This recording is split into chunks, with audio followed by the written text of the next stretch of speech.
Thank you all for coming. This is a lot of people. Bernadette, you brought a lot of people out. Very good. So there are a few more chairs scattered about, so it's a good problem to have, I guess. Anyway, we're very excited to have Bernadette Esposito here tonight to read for us. This is our fourth literary event, so we're starting to get higher in the numbers. For those of you who were here last month for Matthew's reading, you'll see the gallery looks very different than what it did. So hopefully this mood will suit your reading. As the last one was a more quiet one. The last one with Matthew I thought went very well with his reading. So Bernadette, as I'm sure most of you already know, is a writer, yoga instructor, and the finalist for the Maine Arts Grant in Literature. Her essays on plane crashes. Now, I do have a low-grade fear of flying, so I was hoping that it wasn't going to be about a plane crash. But anyway, I think that fear is just going to get worse after tonight. Anyway, her essays on plane crashes have been published in Best American Essays, Conjunctions, the Iowa Review, the North American Review, the Normal School, Hotel America, and others. Her work has been named notable in Best American Essays, nominated for Pushcart prizes, and long listed for Best Horror Writing. In 2012, she won the Iowa Review Award for Nonfiction. She has been awarded fellowships from the McDowell Colony, Yaddo, the UCross Foundation, the Jack Kerouac Project, the Santa Fe Art Institute, Kimmel Harding Nelson Center for the Arts, Vermont Studio Center, the Université de Montpellier in Montpellier, France, and Silliman University in the Philippines. She received an MFA from the University of Iowa and a certification in air disaster investigation from the National Transportation Safety Board Training Center in Washington, D.C. She teaches writing at Maine College of Art in Portland and yoga at Ebb and Flow in Bath, where she lives. Without further ado. Thank you.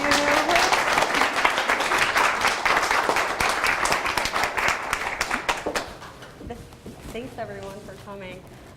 Yeah, I am reading about plane crashes tonight, so fasten your seatbelts. This is from a book I've been working on that is so far titled The Principle of the Fragility of Good Things. This is the first several pages. I board the usual way, relinquish my ticket to the gate agent, step into the jetway, and gaze above the heads of unsuspecting passengers. There, among lackluster auras indicating the soul's withdrawal from the body, are vibrant auras, dandelion yellows, emerald greens, suggesting health and vitality. Relieved, I move forward, noting always the ground between the jetway and the Airbus. I step over the threshold, count the seats to the nearest emergency exit, and take seat 22F, an overwing window. Outside, the long starboard wing spreads out before me. The slats retract, the engines hum. With 27,000 pounds of thrust, they are, in industry terms, elegant and efficient. The same words I've used with my math students to extol the infallibility of Aristotle's laws of thought. Air France Flight 7685 approaches the speed beyond which takeoff should not be aborted. We rotate nose to the sky. During this, the most dangerous time of flight, I avoid applying the Stoics' premeditation of evils, the act of visualizing the worst case scenario, a preparedness practice at which I am more adept than anything. I defer instead to the laws of attraction, that thoughts dictate reality. And while I understand that they do not exactly promise fulfillment, I long ago accepted that if you put attention and thought into something you want, you get it. But if you put attention and thought into something you don't want, you get that too. The explosion is systematic and orderly. It does not build as in a Berlioz cantata. There are no diminished sevenths, nothing disturbingly rhythmic. It has not culminated from a collection of small, meaningless gestures, a whistle, a hiss, a persistent rattle, in a cacophony of tearing metal, snapping cables, and shattering glass. It is a blow so full and palpable, so concise and final, that whatever follows, I hope follows swiftly. The source of the explosion is not immediately discernible to all passengers. It seems to come from the back of the airplane, yet it has an all-encompassing quality, leaving those seated forward and aft craning their necks like hungry birds. Not far from where I am seated, a smoke-choked engine burns. The flames, refracting through the window, illuminate my reflection. We are in a sharp right bank, and I look down. The Mediterranean is inert, the surface smooth. If struck, all of the green water will not displace quickly enough, and the airplane will behave as though it were a meteor entering the Earth's atmosphere. My first reaction is not one of tragic realization. I do not bury my face in my hands or scream or yell or weep. In other circumstances, I might have found comic the heady response with which the universe has answered my recurring plane crash dreams, the ones in which flaming jet fuel streaks the twilight sky, where severed engines fall away like fiery bowling balls, and bodies leave cookie-cutter imprints on the ground below. But this feels like a cruel cosmic joke, like Hamlet laughing along with the grave diggers. In my waking life, I understand the implausibility of opening a bulkhead door and leaping from a careening airliner. But the dreams do not obey the laws of physics. No spidery fissures race up the walls, no overhead bins pop open, no chunks rip loose the plane's belly. The seats never tear from the mounting tracks, and passengers still strapped to them do not spiral through an opening only to hit the ocean at 120 miles per hour. In the dreams, there is no force of acceleration to cause bruising or a rash of broken blood vessels called geasels. The G-force doesn't drain the blood away from my brain. I don't lose peripheral vision and color perception. And while these do not ensure a loss of consciousness, which passengers aboard Pan Am Flight 103 who were not injured from the explosion or the decompression or the disintegration of the aircraft over Lockerbie, Scotland, are believed to have regained at some point during their 35,000-foot fall. But they will induce an altered state of awareness, characterized by the disconnection between cognition and the ability to act on it. Passengers aboard Flight 103 were said to have been found clutching crucifixes. Mothers were found holding their babies. Seatmates were found hand in hand. Holy motherfuck, I say aloud. A disquieting silence I interpret as a French response to crisis fills the cabin. No announcements are made, no instructions given. I slide the shade down over the window and stare ahead.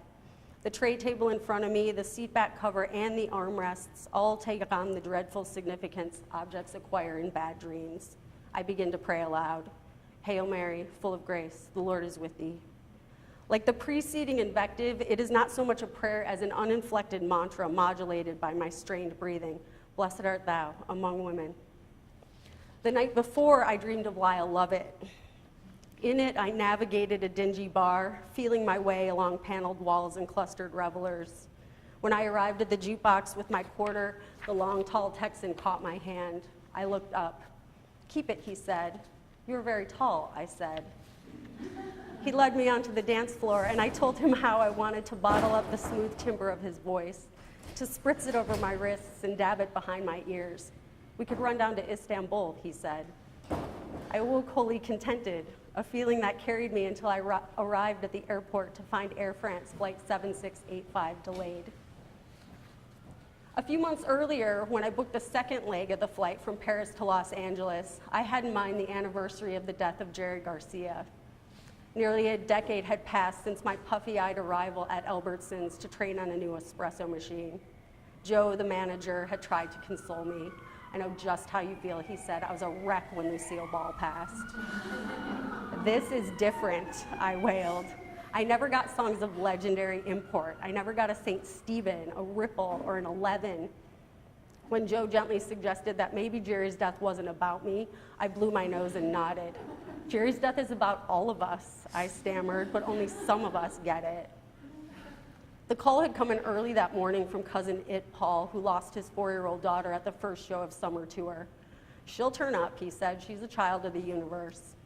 Eventually she did, somewhere near the Shalom bus with a couple of spinners who fed her kiwi. Back then, a reaction like cousin It Paul's to his missing daughter was less illustrative of irresponsibility than of faith. When we dropped the drive shaft outside of North Platte, Moses put us up in the bed of his tow truck. When the 79 Cutlass caught fire in the Mojave and we were between what Timothy Leary might call a level 3 or 4 experience, Bobcat arrived with water and cigarettes. when we were thrown out of a Vegas motel room with Wolf and Katie's mama cat and newborn kittens, and the Cutlass caught fire on the way to the Silver Dome, we got miracled. And when we lost Rob after a bad trip between Vegas and Barstow, we found him safely, if deliriously, in LA, selling rose quartz and answering to the name Isa. 10 years later, delayed in the Air France terminal, I have notions of arriving in Southern California to commemorations involving drum circles and calico dresses. To ensure my August 9th arrival, I booked in haste a flight from the south of France to Paris on the evening of August 8th aboard Air France Flight 7685. Normally, I do not fly on the 8th day of any month. I also don't fly when the flight number adds up to 8. Add 7 to 6 and 8 to 5, and you get 13 and 13. Add 13 and 13, and you get 26. 2 and 6 are 8, the symbol of infinity, the totality of the universe, the law of cause and effect, and the resurrection of the dead. Take TWA Flight 800, New York to Paris. It not only exploded, but the National Transportation Safety Board, the Federal Aviation Administration, the Federal Bureau of Investigation, the Bureau of Alcohol, Tobacco, Firearms, and Explosives never found the faulty wire. When Flight 800 exploded, Pluto, ruler of death and explosions, entered Sagittarius, ruler of air travel. The ascendant moved into Aquarius. The angles of opposition closed in between Mercury and Uranus, auguring unexpected news. I also don't fly during inauspicious astrological aspects such as squares and oppositions when Mars in Scorpio opposes Saturn in Taurus. I don't fly on the days leading up to the peaks of these aspects, which, as it turns out, are also terrible for bill paying and dental treatments. Out of haste, I have not bothered checking the aspects in the heavens. I've not read my horoscope. In the Air France terminal, I eat black licorice and slog through the letters of Abelard and Eloise. Abelard insists on universals, Eloise refuses to adopt order, and just as I am tiring of the patriarchal prerogatives of 12th century France, a man in a blue jumpsuit on the tarmac below marshals to the jet bridge, a taxiing A320. Manufactured just up the road in Toulouse, the Airbus features the innovative fly-by-wire system, an electrical cockpit configuration with built-in flight protection envelopes, so neither airplane nor pilot can exceed its design limitations. In less than 4 years, detractors will balk at the hubris of a self-flying airplane when a Paris-bound Airbus carrying 228 passengers and crew disappears off radar, enters a high-altitude stall, and hits the water belly first at 180 feet per second. The largest pieces of Air France Flight 447 will come to rest so far beneath the surface of the ocean that in the absence of heat and light and microorganisms, the passengers, still strapped to their seats in brace position, will be likened to figures in a wax museum. Oblivious to any astrological omens, I close the book and scan the Air France terminal. If I cannot see the auras of the other passengers, I will walk away from Flight 7685, just as Edgar Cayce walked away from a department store elevator brightly lit and full of shoppers simply because it felt dark. I've never had a dark feeling that resulted in the loss of life, only a fear of receiving a sign, a peremptory warning that an airplane might send me a crazy vibe before hurling itself from the sky. The fear is always followed by a lesser, secondary, but more consequential fear that upon receipt of the sign, I might take the wrong course of action. "Are you all right?" asks the Frenchman seated next to me. When danger is far away, the instinct is to freeze. When danger is approaching, the instinct is to run. When escape is impossible, the instinct is to fight. In seat 22F, I am suspended in a kind of limbo reserved for protagonists of my youth. Tessie Hutchinson, unfortunate winner of the lottery, Colonel Aureliano Buendia facing the firing squad, and Peyton Farquhar condemned to death by hanging on Owl Creek Bridge. But there are no beseeches, no reminiscence of ice, no longing for home and hearth, only a vivid and heartbreaking narrative in which a member of the FAA, played by Kevin Costner, arrives at my mother's front door. He blots his forehead with a handkerchief, adjusts his glasses. A close-up reveals a pulsing temple and a bulging vein. From his pocket, he removes a script. "I am, name of representative, from Air France. I am sorry to confirm that loved one was aboard flight 7685 and all passengers are presumed dead." I grew up a believer in the Holy Spirit who proceeds from the Father and the Son. I prayed to St. Anthony, patron saint of lost or stolen objects, for my crayon barrettes, a missing $2 bill, the mouthpiece to my alto sax. Each time my faith in the procession of the saints was matched by my faith in the power of prayer, both of which were reaffirmed when the object was discovered under my pillow, in the desk of Andy Besh, or inside the neck of my alto sax by a confused music store employee. Still too young to ask for clarity or strength or foresight, but old enough to feel the weight of my conscience, I confess not to the imaginings of my own violent and untimely demise in an Airbus over the Mediterranean, but to thinking a classmate ugly or my sister stupid. For those, I was asked to say 3 Hail Marys and a Glory Be. But the weight was no more than a jab. I feared the real urge to clear my conscience came less from a penitent heart than a flimsy conditional. If I confess, then I can receive the body of Christ. For a child, the silent contemplation of Catholic Mass, the 45 minutes of sitting, standing, and kneeling, is finally broken when at last we file out of the pew and down the long line to receive the Eucharist. The break is enhanced by the anticipation of the mystical and spiritual union of the soul with Jesus. Despite the secrets of wafer making divulged by my altar boy friends, despite an account given by my neighbor who was taught to press slices of white bread into tiny $50 after she was caught in the sacristy eating wafers, I felt the Holy Spirit move through me. It had not occurred to me that the perceived physiological effects, the tingling in my head, the pounding in my chest, the flush on my cheeks, I had long ascribed to the profound sacrifices made for me by Jesus, were really just the effects of oxygen coursing through my body after 45 minutes of stillness and silence. When decades later, I arrived in Montpellier, and a self-proclaimed recovering alcoholic Buddhist poet told me to go to the dark place. I asked, what dark place? Now, unaware of much beyond the physical space I inhabit, only that it grows more hermetic with each passing second, I grip the armrests. The cabin lights flicker. Anyone can hear that the engine is no longer powering the airplane, but the illusion of normalcy alarms me. The Frenchman reaches for my hand. In kindergarten, Eddie told me that beneath the blue slide lived the devil. My uncle told me that the Spanish moss, which during the day hung limp on the cypress trees, came alive when the sun set. A certain white house on the main thoroughfare gave me the heavies. As I grew up, books filled with dead bodies floating in quarries were read in front of curtainless picture windows after dark. Scenes were snuck from The Exorcist and Halloween, foot-long needles sliding through eyeballs, flesh melting in loose serrated chunks. When the Ted Bundy movie aired on TV, my siblings and I taped it. The Deliberate Stranger, a Sunday night series, follows Ted Bundy around the country as he lures young women into his tan VW. We loved The Deliberate Stranger. We argued over his victims as if we were arguing over the backyard shenanigans of friends and neighbors. They did not find Carrie Ann's skull at Lake Sammamish, insisted my 9-year-old sister. That was Dawn's, you idiot. We clutched one another each time Ted flashed a fake badge or emerged from a wooded state park when hair and dental records were collected and scrutinized by baffled pathologists. I turned to the Frenchman. Why are we still ascending? They have to disengage autopilot, he says. A decade earlier in my daydreams, I played the protagonist in a small southern French village redolent of lavender.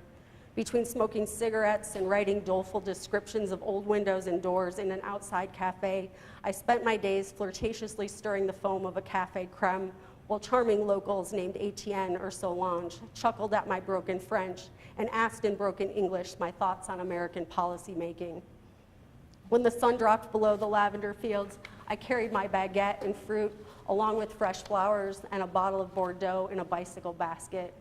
I imagined myself at night sipping wine, filling my journals with earnest entreaties titled The List of What I Want and How I Could Get It, offset by Roman numerals that included such headings as graduate college, run Boston Marathon, right in the south of France, under which were suggestions for accomplishing them: Pell Grant, fixed foot, cross-train, yoga, money, time, other people. I was told you cannot desire that which is not possible to manifest somewhere in the universe. After all, I had been named for a young missionary and messenger of the Immaculate Conception who one day, while taking off her shoes to cross a canal, felt a gust of wind. In the cliff face along the canal, a bright light catches her eye. Something white in the shape of a lady motions for her to come closer. Bernadette is fearful. She begins to say the rosary. Over several visits, the apparition, dressed in white and holding her own rosary, tells Bernadette to return for 15 days. News spreads and crowds gather. Though they do not hear what she hears, they see Bernadette's lips move. And though they do not see what she sees, they watch her dig in the muddy ground below the grotto. As the water pools before her, she scoops it in her hand to drink. She is crazy, they whisper. Later, Bernadette tells the priest, "She told me to drink from the spring and wash in it." "Why did she tell you to do that?" wonders the priest. "I am drawn there by an irresistible force," Bernadette tells him. "When I see her, I feel I'm no longer in this world. When she disappears, I'm amazed to find myself still here." The Frenchman pats my clenched hand. "We've just lost an engine." But lost is too passive, too quiet a word. It acts as a benign imposter. We lose dogs to cars and family to cancer, when in actuality, cars hit dogs and cancer metastasizes. Lost also implies that if we look hard enough, if we want badly enough, if we pray humbly, bargain shrewdly, and fight fairly, we find it. "I am a pilot," says the Frenchman. "An airplane can fly on one engine, but not for long." If you were driving down the Eisenhower Expressway during rush hour on the afternoon of May 25th, 1979, you remember the smoke. It filled the Chicago skyline and lingered there for a while, stinking of jet fuel. If you were Lindsay Wagner, the bionic woman, you had a premonition. The closer you got to boarding, the more nauseous you became. If you were 23-year-old David Booth of Cincinnati, you didn't believe in any of that spooky stuff, but for 10 consecutive nights, you dreamed of an airplane with an engine on each wing and one on the tail, taking off, banking sideways, falling. You delayed sleep, you watched The Tonight Show and The Tomorrow Show, and then the test patterns, and then you read, and then you lay there telling yourself not to think about it. When you fell asleep, you were back, standing next to a one-story building, watching a big American Airlines jet bank sharply and fall. You awoke in a sweat. You called a psychiatrist at the University of Cincinnati. You called the FAA at Cincinnati International Airport. The man who took your call took you seriously, a wide-bodied jet, a DC-10 by the description you gave, but not seriously enough. The FAA had procedures for hijackings and bomb threats and breakdowns, but none for dreams. "We cannot act on visions," he told you. 3 days later, on a Friday afternoon, an American Airlines DC-10 took off from O'Hare en route to LAX. During the takeoff roll at 145 knots, the number one engine on the left wing separated from the pylon. As the plane continued to climb, the engine tumbled over the wing, leaving a vapor trail of leaked jet fuel and hydraulic fluid. Though the pilots knew they had lost an engine, they were unaware that it had physically separated from the wing. The separation severed hydraulic lines. The loss of hydraulics caused the outboard slats on the left wing to retract. The missing engine cut power to the cockpit controls, which under normal circumstances would warn the pilots that the outboard slats were positioned to stall the left wing. The plane began to lose speed. 20 seconds after takeoff, 325 feet above the ground, the plane's speed dropped from 170 to 159 knots. The pilots knew they were in trouble. Had they known the roll was the beginning of a stall, they could have recovered by lowering the nose and accelerating. Instead, they tried to recover by increasing opposite rudder control. Air traffic controllers saw the plane for a moment steady, but then it yawed left. Then the nose dropped below the horizon. Pilots tried to recover pitch by increasing elevator movement, then ailerons. With the right wing still providing lift, the left wing stalled, banked a hard 112 degrees nose down. The explosion threw fire and debris and charred parts, arms, legs, heads, torsos, black, indecipherable, and too hot to touch of the 271 passengers aboard Flight 191 onto the two immobile homes park, killing 3 bystanders. At Heritage Cadillac with the other car salesman, my dad watched the blue sky turn opaque. He didn't know yet that the father of a high school friend had been aboard Flight 191. There was no body, of course, he would later say of his friend's father, only body parts. Some parts were whole, others fragmented. To distinguish one fragmented piece from another, more nuanced information was needed. Appendectomies, left-handedness, fillings. "Buzz," he would later say to me, "I for one have an abnormally large tongue. Air gets stuck as it passes over my tongue, a genetic maladaptation." 5 years after the crash, his friend received a letter. "We have positively identified your father's hand." Buzz, 5 years it took before he could give his own father a proper burial, and all he's got is a fucking hand. I came out of my room late the night of the crash of Flight 191 to my parents watching Channel 9 News in Chicago. On the screen, the still of an airplane between two silver light poles, its wings perpendicular to the ground. A man standing in the terminal photographed the plane as it banked sharply, just as in David Booth's dream. The anchorman described the photographer as stunned and shaking. The photographer described the DC-10 as slow-moving and horrifying. I could not tell by looking at the screen that the airplane was in distress. It seemed any airplane off the ground intuitively belonged there. But by the next still, as smoke and flames swelled from behind the parking ramp, I made the correlation. The plane had done this, flat palm ascending into the air, then this, flat palm on its side, and then this.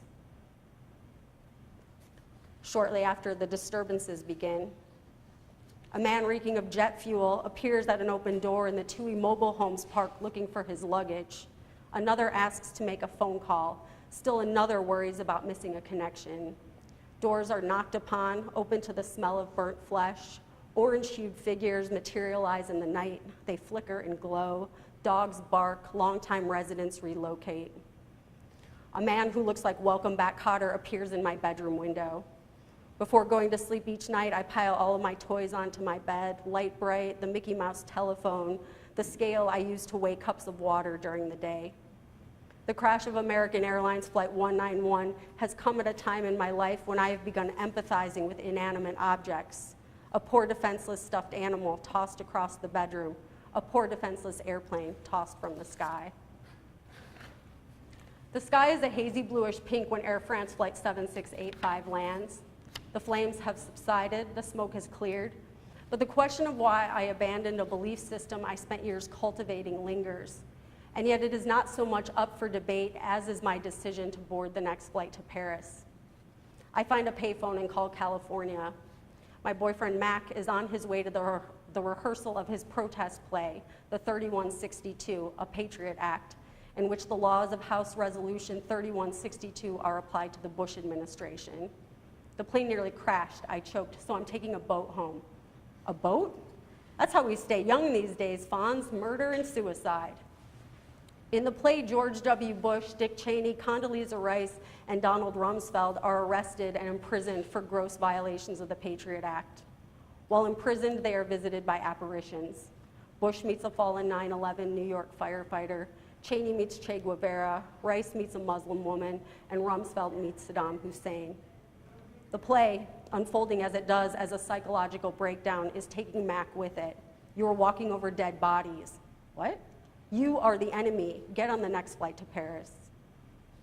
Through the tears and the cuticle biting, I think not about our classmate Rachel Corrie, crushed to death by an Israeli bulldozer, but about the odds of at least one fatality occurring on an airliner with the worst safety record, 159,119 to 1.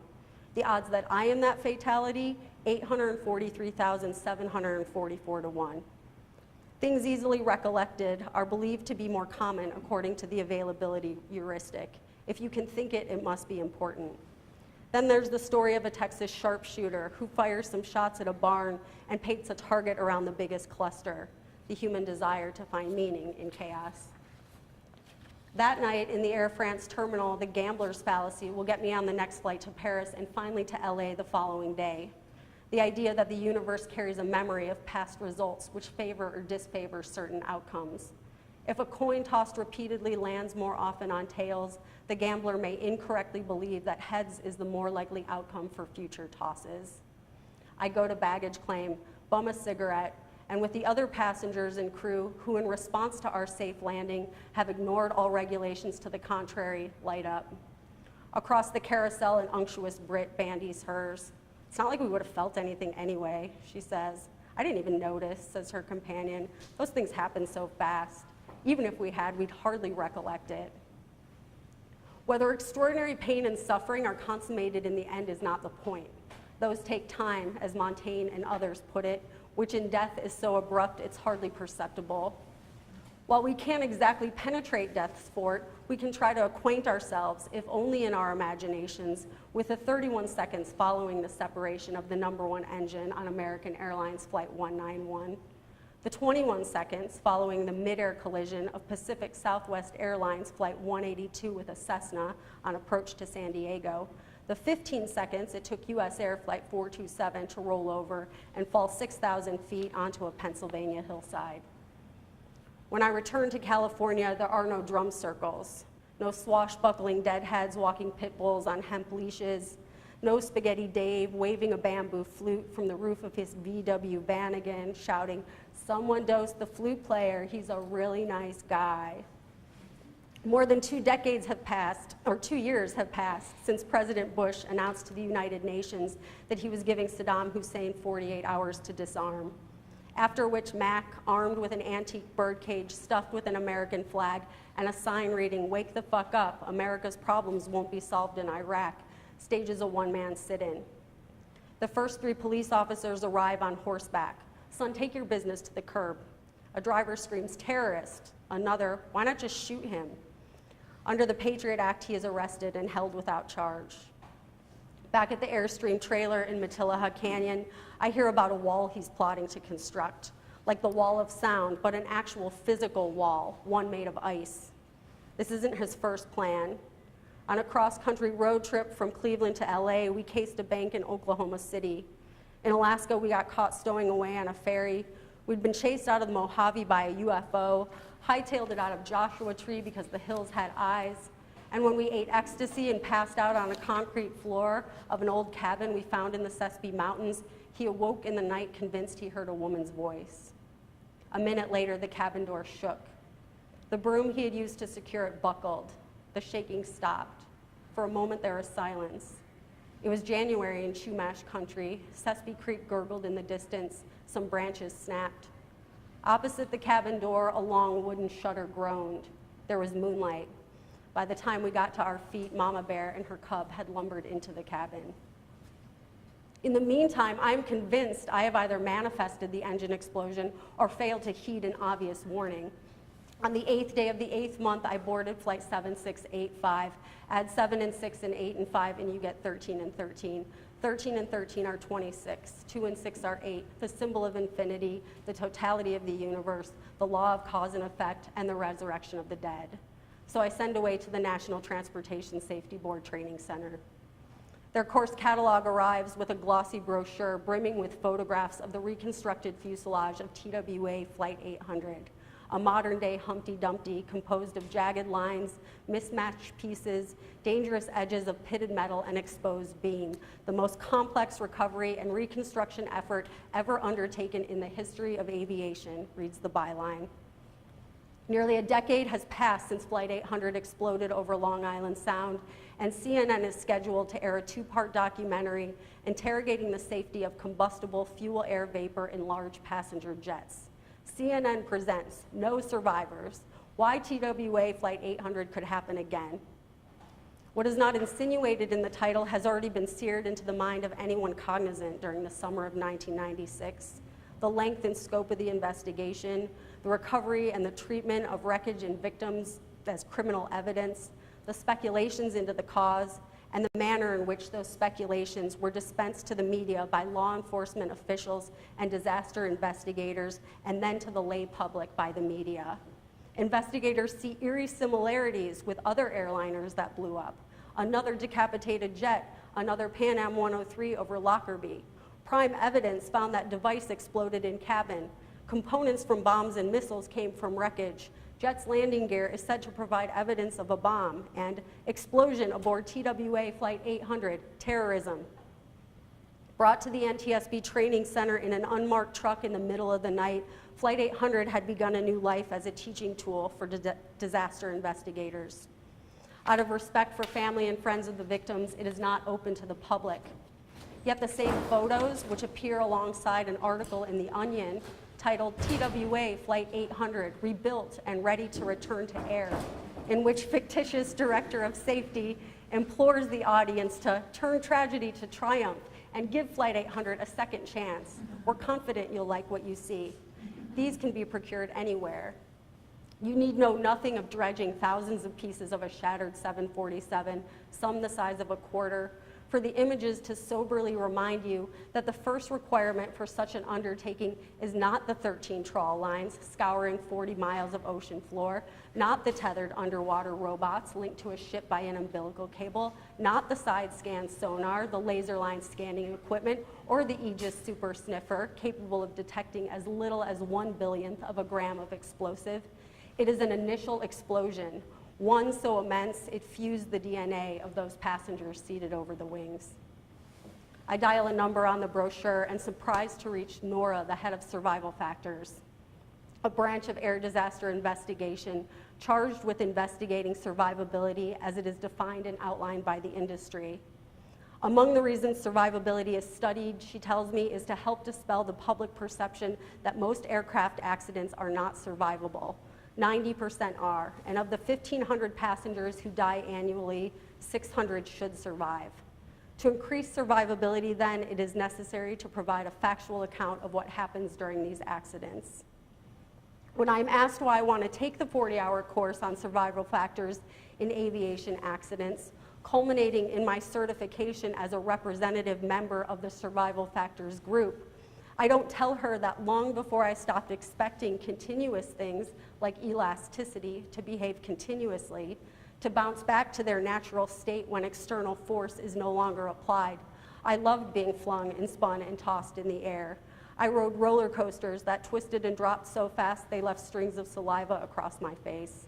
I jumped out of second-story windows, off balconies and rooftops into piles of snow, out of trees and into raked leaves, and when I was sure I could not get any higher, I jumped from the apex of the longest swing in the playground, savoring that airborne second before landing with a thud and a roll. Once, during a school assembly, I volunteered to sit on the shoulders of a blindfolded man riding a unicycle. I trusted the laws of motion, action at a distance, and the tendency of objects to resist change, that all would end with the intact simplicity of a fallen apple. Airplanes followed that course. I not only believed in them, I wanted to be a part of a cast that kept the belief alive. Instead, I tell her that a fear of flying occupies a larger space among non-experts, and that I'm interested in the technical, institutional, and regulatory side of flying, the side that tells us how and why we survive. You're interested in outreach, then? Yes, exactly, outreach. And reading what I composed off the sheet in front of me, my goal is to provide a basis for understanding a fear of flying, its cultural significance, its place in our psychology. When she doesn't respond, I tell her I've interviewed some commercial air disaster survivors. When she asks for which crash, I tell her United Flight 232, a DC-10 carrying 296 people from Denver to Chicago, which I watched crash land on TV one warm July afternoon in 1989. I worked that crash, she says. Who have you interviewed? Though I intended to, I hadn't actually interviewed anyone. My sister told me she heard something on the radio about that crash in Iowa you always talk about. The host was interviewing Jerry Schemmel, voice of the Denver Nuggets, who went back into the burning plane to save a baby whose cries he heard from the cornfield. Schemmel's account of the moments between the failure of the number 2 engine on the tail of the plane and the crash landing in the Iowa cornfield was vivid as far as it went. More interesting was the exchange he had with a crying woman and her 7-year-old son seated in front of him in row 22. Compelled to soothe the two after he overhears the child ask his mother if they are going to die, he lies and tells them that he is a pilot and they are not going to die. Planes are made to fly normally when an engine fails. I took down some information in order to use a copy of his book, Chosen to Live. Aside from the title's implicit suggestion that those who perished had also been so chosen, Schemmel describes the feeling of the crash as exactly how you'd expect it to feel if you dropped thousands of feet out of the sky and hit the ground. As a general rule, what I expect of most things in life, including falling out of the sky and hitting the ground, and what I get, for better or for worse, almost never correlate. And here he offers an instance, a situation in which expectation and outcome are correlative. I stopped reading. I interviewed Jerry Schemmel, I say. Jerry's wonderful, yes. I consider adding that my uncle, an airline pilot, flew Charlton Heston to Sioux City for the making of the movie on Flight 232, 1,000 Heroes, and that it was in the co-pilot seat of his Piper Cessna where I learned that airplanes are reactionary things. They go where they want because they react against a force, and just like a kite, they cannot stay in the air without help. So you want to help people who have a fear of flying.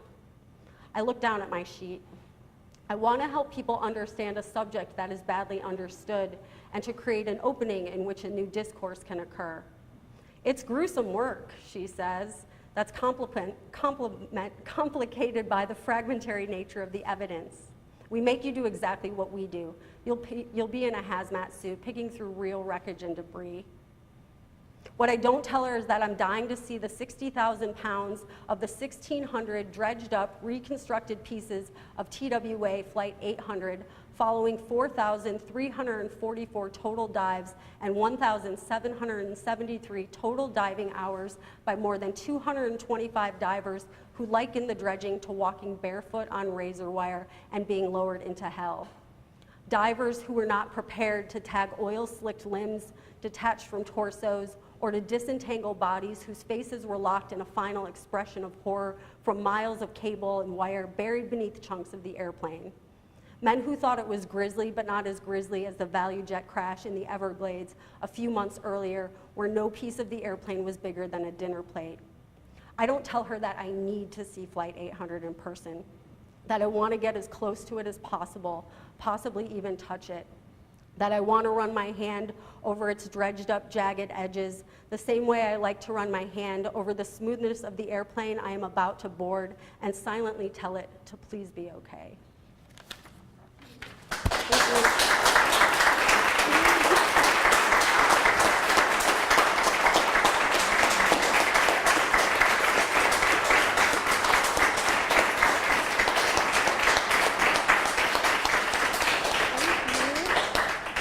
Thank you all for coming. Any questions? When is the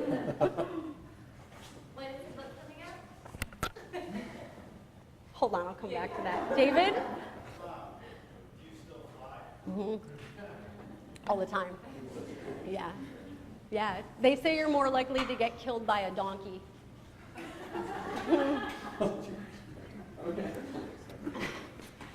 Anything else?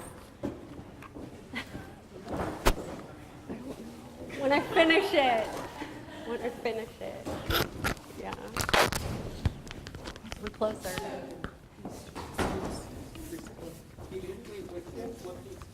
Okay. Yeah, I've published several essays on plane crashes on this topic. So some of what's here is cobbled together from essays that I've already written on plane crashes. Yeah.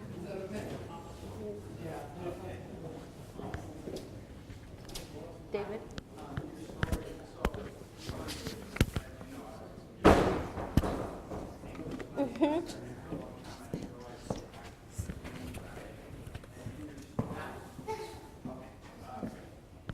Go ahead. I wasn't in a plane crash, but I was in an emergency landing.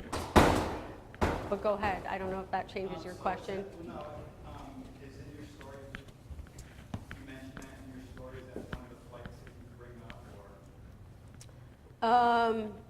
The first part that I read was the engine explosion. And that happened and you had an emergency landing? Yeah, yeah, and that's where like I'm at the luggage carousel and everybody's just like, I mean, everyone started smoking right on the plane, like the minute it landed. I mean, we're in France, like things didn't seem to be going the way you would expect in an emergency.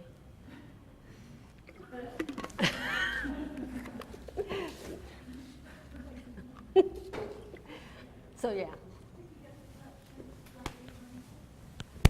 I got to spend a lot of time, yes, I did. I got to spend a lot of time with it.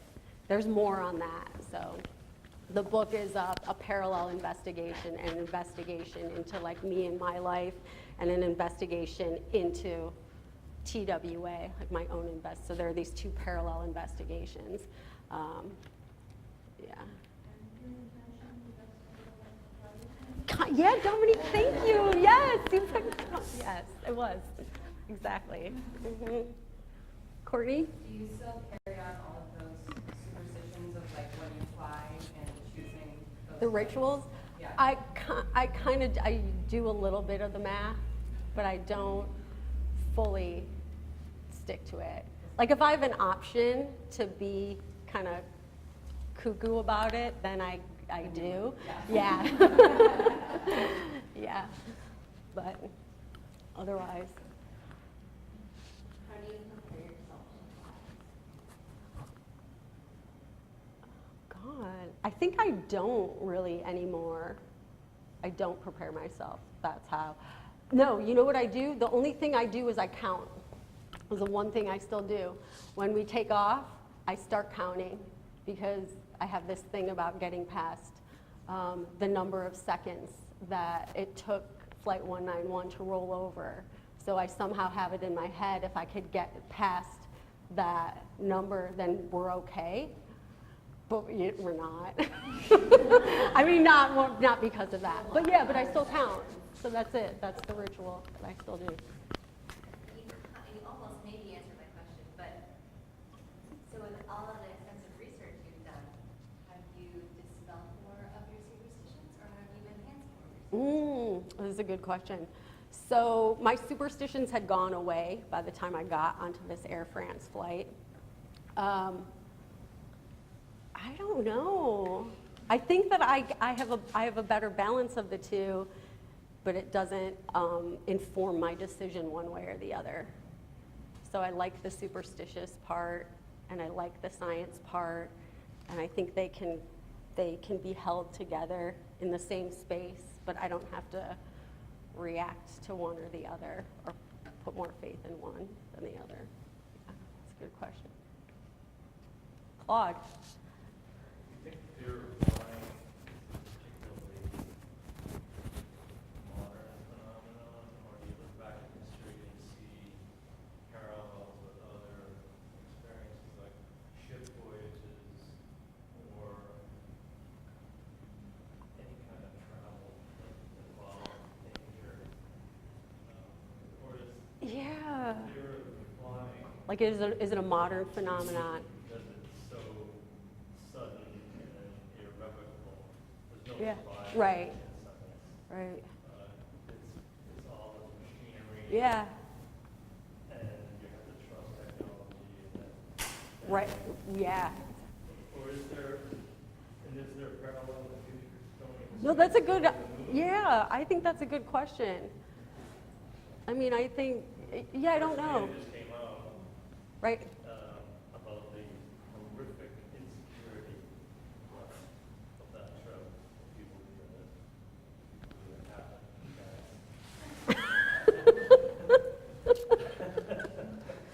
You would have been really out of shape break if you were on that flight. That's a good question, Claude. I don't.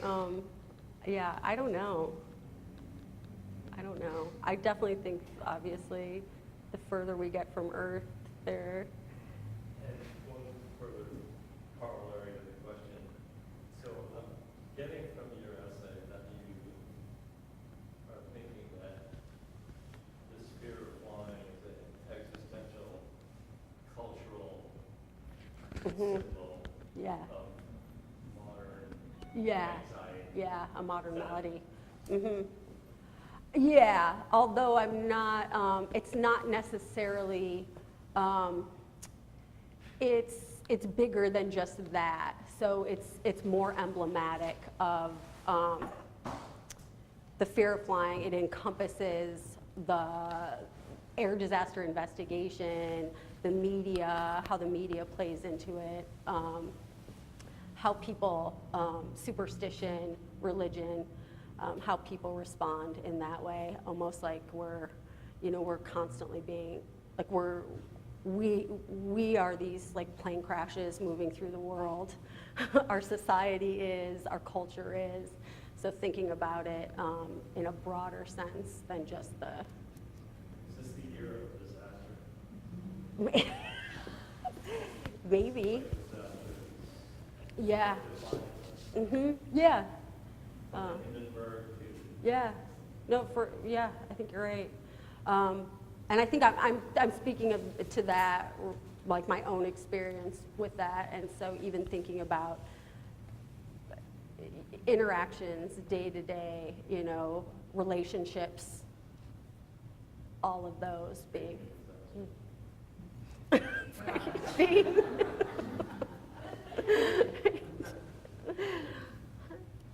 Any other questions? Kelly, hi. Okay. Was it?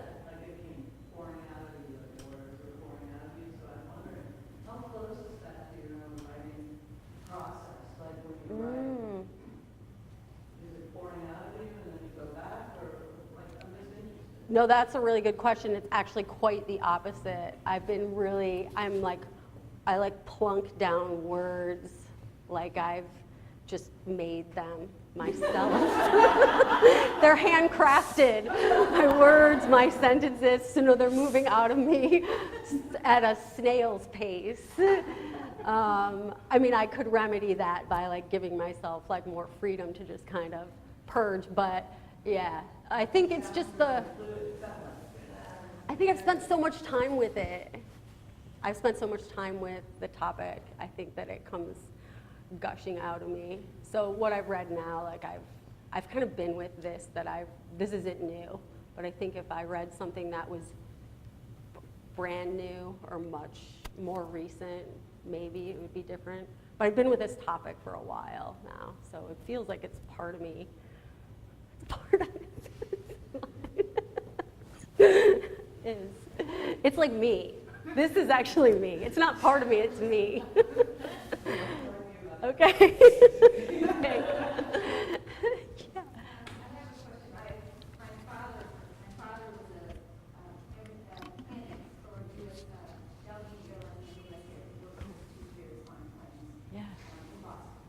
And he always assured us that, you know, your life you could have done in a car is more than in a plane. Yeah. As a kid, the plane, the whole thing goes down, it's all done. Right. There's no control of this. Yeah. So when you were having your experience in your plane, after you came out of it and were deciding to fly again, was this, do you approach it, or is there a part of your brain that says, I've already been there, done that, I'm not going through the stresses of, and you just get on that kind of the knowing of when you get up and you die on it? Kind of. So I did go, and it's in a later part, I did go to a fear of flying clinic, which culminated in a graduation flight. So there was a lot of behavioral therapy that happened in that. And then I was an actor in an air disaster drill, like a large-scale air disaster drill. And then I did this NTSB thing, this survival factors, which is a lot about quantifying survivability. So in some ways, immersing myself in it, I think, kind of allowed me to move past some things, but also just frequency. Like my family lives all over, like I travel a lot. There's just this inevitability, like I have to get on a plane if I'm, you know, gonna see people or go places, and it's almost like the practicality of needing to do it has overridden like the whatever, like fear impulse. But definitely like exposure to this and writing about it, and probably the catharsis of that too. Yeah. Anything else? We're good? Thanks so much for coming, everyone. Thank you.